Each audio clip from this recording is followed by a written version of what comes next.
Right now, in archives on 2 different continents and one instrument parked a million miles from Earth, scientists are looking at data confirming the exact same details about the exact same object, and none of it fits comfortably into what a comet is supposed to do. No interstellar visitor has ever been measured this massive. No object passing through our solar system has ever come back with an age estimate of 3 to 11 billion years, older than the Sun itself.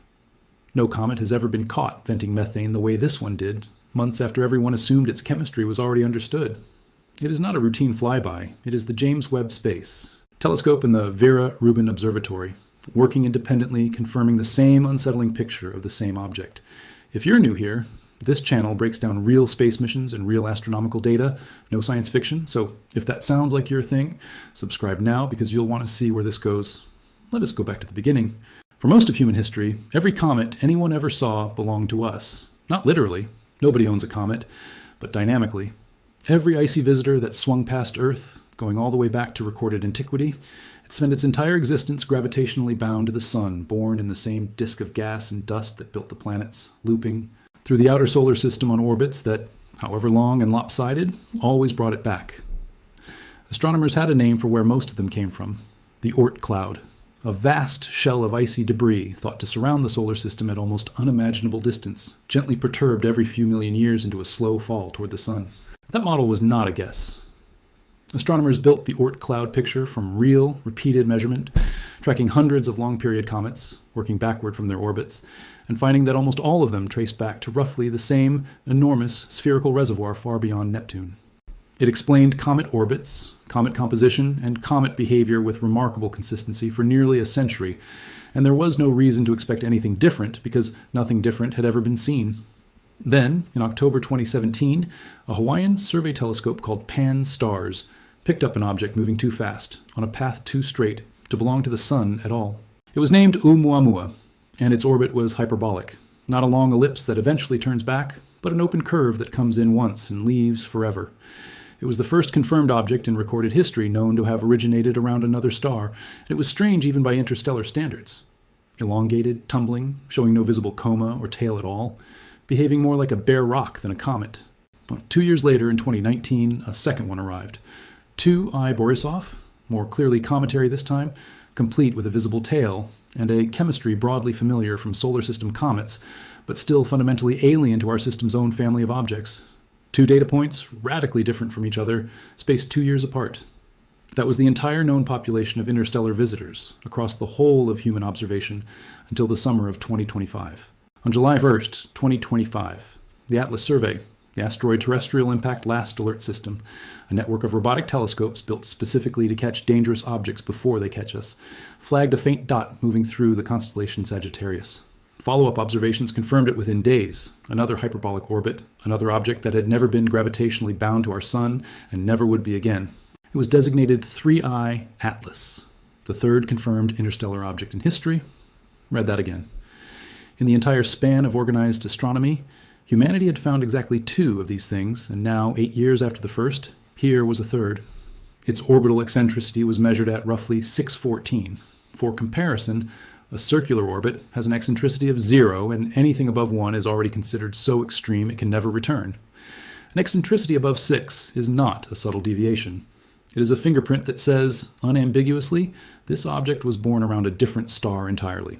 Its closest approach to the Sun, its perihelion, was calculated for October 29, 2025, at a distance of about 1.36 astronomical units, just outside Earth's own orbit, and its velocity relative to the Sun, once fully accelerated by the Sun's gravity, was clocked at roughly 58 kilometers per second before arrival, climbing towards 68 kilometers per second at closest approach.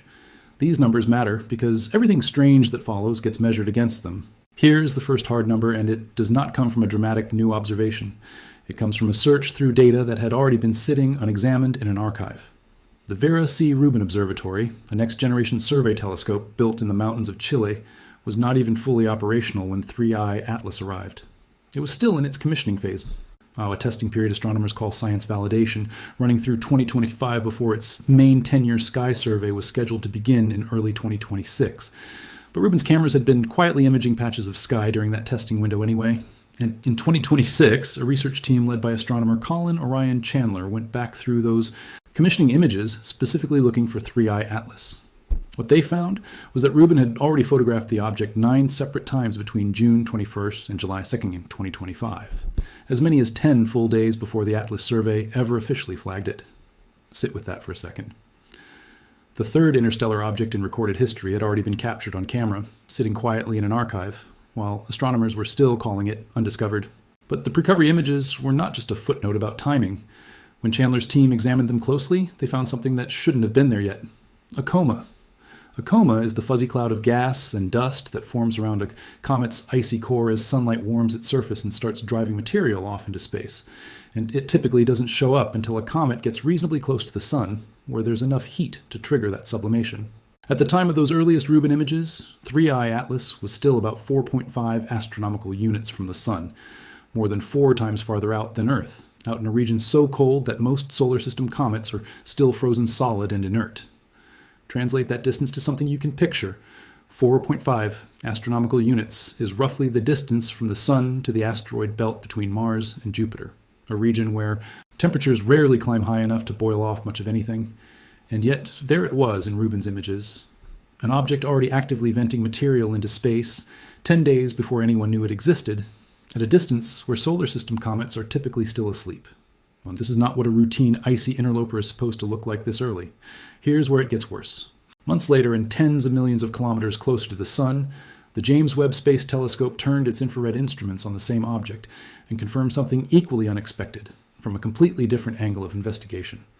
Spectroscopic data, gathered before perihelion, showed that 3I Atlas's coma was unusually rich in carbon dioxide relative to water, a chemical signature that stood out clearly against every solar system comet ever measured for comparison. Then, after the comet rounded the Sun on October 29, 2025, and JWST's MIRI instrument observed it again in mid to late December at a safer distance, the telescope detected something else entirely: methane, a hypervolatile ice that should sublimate, turn directly to gas, at far lower temperatures than water or even carbon dioxide. The delayed reveal punch here is simple but real. Earlier observations by both Webb and the Spherix mission back in August 2025, when the comet was still approaching the Sun, had found no methane signal at all. None. It only showed up afterward, once the comet had already been baked by its closest solar pass and was cooling back down. According to the researchers who published the finding, the most likely explanation is that the methane had been buried deep inside the nucleus, insulated from the surface by billions of years spent at interstellar temperatures near absolute zero, and only the thermal wave from the October perihelion finally punched deep enough to reach it. 2 separate observatories, 2 separate methods. One object confirmed twice, behaving like nothing else in the astronomical record. Here is where this stops being abstract. Every interstellar object that passes through our solar system is, in the most literal sense, a sample of another star system delivered to our doorstep free of charge, a physical fragment of the planet-building material that assembled somewhere else in the galaxy, sent our way not by any mission we launched, but by pure gravitational chance. 3I, Atlas's likely age of 3 to 11 billion years means the ice and dust boiling off its surface right now may have been chemically frozen in place before the Sun itself finished forming. Scientists studying its chemistry aren't just cataloging one strange comet. They're getting a direct read on what planet-forming material looks like around other, possibly much older stars. The same raw ingredients, the same organic molecules, that eventually assemble into worlds. Rubin's upcoming full 10-year survey is expected to find many more objects like this one, and each new arrival is a fresh data point in a field that had exactly 0 data points less than a decade ago. What we learned from 3I Atlas becomes the baseline for understanding every interstellar visitor that comes after it. The reference chemistry future scientists will compare a 4th object against, and a 5th, the way geologists compare every new rock sample to a known standard. Studying that baseline properly, though, nearly didn't happen. Every observation described so far makes it sound as though 3I Atlas simply sat still and let humanity study it at leisure. It didn't. It was closing in on the Sun at nearly 70 kilometers per second, on a trajectory that gave scientists exactly 1 perihelion, 1 chance, with no possibility of a retake, and the single most scientifically valuable moment in this comet's entire passage through our solar system occurred at the exact moment it became almost impossible to see. As 3I Atlas approached perihelion in October 2025, its position in the sky put it on a near-collision course from Earth's point of view with the Sun itself. Astronomers call this a solar conjunction, and it is exactly the problem it sounds like. The object needing to be observed most urgently at its hottest, most chemically active moment was about to pass directly behind the blinding glare of our own star, invisible to virtually every telescope on or around Earth for weeks. This was not a minor scheduling inconvenience. Perihelion is the one moment in an interstellar object's entire multi-billion-year journey when solar heating is strong enough to unlock deeply buried ices and reveal the true composition of the nucleus. And for 3 URI Atlas, that window was about to close behind the sun with almost no way to watch it happen. Mission planners scrambled for alternatives because ground-based telescopes and even Earth-orbiting observatories like Hubble and Webb were going to lose their view at exactly the wrong moment. The solution came from an unlikely source: the European Space Agency's JUICE spacecraft, the Jupiter Icy Moons Explorer, which happened to be mid-cruise toward Jupiter and sitting at a fortunate angle relative to the Sun. Between November 2nd and 2025, just days after 3I Atlas's closest solar approach, JUICE turned its instruments toward the comet from a vantage point no Earth-based observer could match, catching the object in what was expected to be its most active state, a bright coma and an extended tail streaming behind it, all while the object remained essentially unobservable from Earth itself. But even that solution carried real risk. JUICE's data couldn't simply be downloaded on demand. The spacecraft's own communication schedule meant that the observations sat on board, unconfirmed and unverified by the science team, for months. Mission scientists would not know whether the maneuver had actually captured usable data until roughly February 2026, a gap of nearly 3 months where the single best observational window of the entire 3I Atlas passage hung in uncertainty, unrecoverable if anything had gone wrong, because you cannot ask an interstellar object traveling at 68 kilometers per second to swing back around for a second attempt. Meanwhile, other spacecraft scattered across the inner solar system, the Mars Reconnaissance Orbiter, the Perseverance rover, Mars Express, the Psyche mission, were pressed into service as an improvised distributed observing network, each catching what glimpses it could from wherever it happened to be. When the comet finally emerged from behind the sun in late October and confirmed astrometric tracking resumed on October 31st, the recovery was, by every account, a success. Hubble and Webb picked the object back up in December. JUICE's data eventually confirmed a spacecraft had captured genuine science from an angle nobody else on Earth possessed, and the irreplaceable perihelion window, the one moment that could never be repeated, had been caught after all. Here is what is happening right now in 2026. 3I Atlas has already swept past its closest approach to Earth, roughly 270 million kilometers away on December 19th, 2025, posing no danger of impact at any point in its passage. It made its closest approach to Jupiter on March 16th, 2026, passing about 53.6 million kilometers from the planet, close enough for Jupiter's gravity to measurably bend its outbound trajectory, but nowhere close enough to be captured. Hubble observations collected between December 2025 and January 2026 finally pinned down the size of the actual solid nucleus hiding inside all that gas and dust, an effective diameter of roughly 2.6 kilometers, making 3I Atlas somewhere around 40 times more massive than 2I Borisov, and more than 20,000 times more massive than the tiny, elongated Oumuamua. That size alone reshaped how astronomers think about the population of interstellar objects passing quietly through the galaxy. If this one is that large, and we're only now building telescopes sensitive enough to catch objects like it, there may be far more of these things drifting between the stars than anyone previously estimated. As of this year, 3I Atlas has already crossed beyond the orbit of Jupiter and continues to fade as it retreats. Ground-based telescopes were able to track it through roughly May 2026, when its position relative to the Sun carried it into a second solar conjunction. A second stretch of invisibility, less dramatic than the first because the comet's most active phase is already passed, but still a real gap in the observational record. Researchers using ground-based radio and infrared instruments have also continued tracking the comet's outgassing chemistry through the first half of this year, watching production rates of methanol, hydrogen cyanide, nickel, and iron shift as the object cools on its outbound leg, a level of sustained multi-molecule monitoring that simply did not exist for either Oumuamua or Borisov, which were gone from view long before instruments could build this complete a picture. The scientific consensus, for what it's worth, remains firmly on the side of ordinary, if extraordinary, cometary physics. Multiple SETI research groups, including Breakthrough Listen, pointed radio dishes at 3I Atlas during its passage, searching for any signal that might indicate artificial technology rather than natural outgassing. They found nothing. No transmission, no signal, no evidence of anything beyond a large, ancient, chemically unusual chunk of ice and rock behaving, however strangely, like a comet. According to NASA's own tracking projections, 3I Atlas is expected to re-emerge from its second solar conjunction around September 2026. just weeks from now, by which point it will already be beyond the orbit of Saturn, faded to a magnitude so faint that only large observatory-class telescopes will be able to detect it at all. From there, the countdown only lengthens.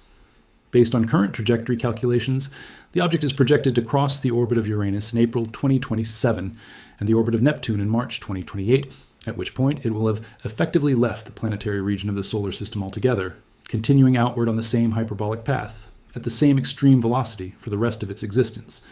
It will not slow down. It will not turn back. Every telescope currently tracking it is working against a hard physical deadline, because once 3I Atlas passes beyond the reach of even the most powerful instruments on or near Earth, this specific window into a multi-billion-year-old fragment of another star system closes permanently, with no way to reopen it. Now, the honest part, because this is where the story stops being neatly resolved. 3I Atlas's unusual properties: its enormous size relative to the two previous interstellar objects, its high carbon dioxide and methane abundance, its precocious activity at extreme distance, even a reported small non-gravitational acceleration in its trajectory consistent with jet-like outgassing, led at least one prominent scientist, Harvard astronomer Avi Loeb, to publicly and repeatedly raise the possibility that some of these traits might warrant consideration of artificial rather than purely natural origin, cataloging dozens of what he termed anomalies worth further scrutiny. This is not a fringe internet theory. It came from a tenured astrophysicist willing to stake his reputation on asking the question in public. But it is also not where the broader scientific community has landed. The dominant peer-reviewed interpretation, the one built on JWST spectroscopy, Hubble imaging, and ground-based photometry across dozens of independent teams, is that 3I Atlas is an ancient, chemically unusual, but entirely natural cometary nucleus, its strange behavior explained by billions of years of exposure to interstellar radiation and a genuinely different formation environment than anything in our own solar system. Both positions currently coexist in the public record, argued by credentialed scientists using the same underlying data. The dedicated radio search for artificial signals came back empty across 5 separate telescopes on 3 continents, listening down to signal strengths as faint as an ordinary smartphone would produce from interstellar distance. The chemistry remains genuinely unusual by solar system standards, with no fully settled explanation yet published for every one of its documented quirks. Both of those things are true at once, and as of today, no single observation has definitively closed the question either way. Step back from the chemistry and the trajectory numbers for a moment, and consider what it actually means that humanity has now confirmed 3 of these objects, with the pace of discovery accelerating rather than slowing down. For the entire history of astronomy up through 2016, not a single interstellar object had ever been confirmed. Then, within 8 years, we found 3, and the third one was caught, at least partially, before we even knew to look for it, sitting quietly in a telescope's test data. That acceleration isn't a coincidence. It's the direct result of building instruments finally sensitive enough to catch what has almost certainly been passing through our solar system, undetected, for as long as there has been a solar system to pass through. The Vera Rubin Observatory's full 10-year survey, now getting underway, is specifically designed to catch faint, fast-moving objects like this one systematically rather than by luck, and researchers already expect a 4th interstellar object, and a 5th, within the coming years, each one a fresh sample of material from somewhere else in the galaxy, arriving on our doorstep entirely uninvited. Think about what that acceleration actually implies. If confirmed interstellar objects had arrived at a steady, predictable rate throughout the history of astronomy, that would be one kind of story. A slow trickle, evenly spaced, easy to explain as simple observational luck. Instead, the rate has visibly tracked the sensitivity of our instruments. Nothing for centuries of naked eye and early telescopic astronomy, nothing through the 20th century's steady improvement in observatory technology, and then 3 confirmed objects within 8 years of building survey telescopes finally capable of catching faint, fast-moving points of light against a crowded sky. That is not evidence of anything sitting differently in the actual population of objects passing through the galaxy. It is evidence that the objects were very likely always there, passing through in some steady, largely unknown number, and we simply lacked the eyes to see them until now. What most people are not seeing is that 3I C Atlas isn't really the story. It's the first clear data point in what is about to become a genuinely new field of astronomy, the systematic study of objects that were built around other suns, using nothing but the raw material sunlight and gravity happened to hand us. We are, quite literally, at the beginning of learning to read messages that were never addressed to us, written in ice and dust, sent by chance across an unimaginable gulf of time and space. Somewhere out past the orbit of Jupiter right now, fading by the week, a 3 to 11 billion-year-old fragment of another solar system is still venting gas into the vacuum. Indifferent to every telescope pointed at it, indifferent to the questions still unresolved about what exactly it is. It formed around a star that may no longer exist in any recognizable form. It has spent longer in the frozen dark between the stars than complex life has existed on Earth. And for a handful of months, out of the 11 billion year span of its existence, it happened to drift close enough to a small yellow star with 8 planets and 1 curious species pointing cameras at the sky. And for that brief window, it let us look. It will not come back. There's no return trip on a hyperbolic orbit, no second pass, no follow-up mission that gets a do-over. Whatever we manage to learn in these few months is, in all likelihood, everything we will ever know about this particular visitor. A single, unrepeatable glimpse of something older than our own sun, already halfway gone by the time most people had even heard its name. So here's the whole arc in one breath. 3I Atlas was discovered on July 1st, 2025, the third confirmed interstellar object in history, following Oumuamua in 2017 and Borisov in 2019. The Vera Rubin Observatory later found it had already photographed the comet 9 times before its official discovery, catching an active coma at a distance where comets shouldn't yet be active. The James Webb Space Telescope independently confirmed unusual carbon dioxide levels before perihelion and a delayed, unexplained methane detection afterward. Engineers scrambled to catch its most active phase using the JUICE spacecraft, while the comet vanished behind the sun at the worst possible moment. Hubble later measured its nucleus at 2.6 kilometers across, dramatically larger than either previous interstellar visitor. It's already crossed Jupiter's orbit, will clear Saturn's orbit around September 2026, Uranus's in April 2027, and Neptune's in March 2028, on a one-way trip that will never bring it back. And whether every one of its anomalies is fully explained by natural cometary physics, or whether a handful of open questions remain genuinely unresolved, is something scientists are still actively debating right now. If you want to see what Rubin's full 10-year survey finds next, because statistically, a 4th interstellar object is likely coming, and probably sooner than you'd expect, subscribe and turn on notifications, because I'll be covering it the moment it's confirmed. Here's the question. If the next interstellar object we find is even stranger than this one, do you want scientists to chase every anomaly publicly, in real time, even if it means false alarms along the way, or keep the public updates cautious until the data is fully settled? Let me know in the comments. I read every single one.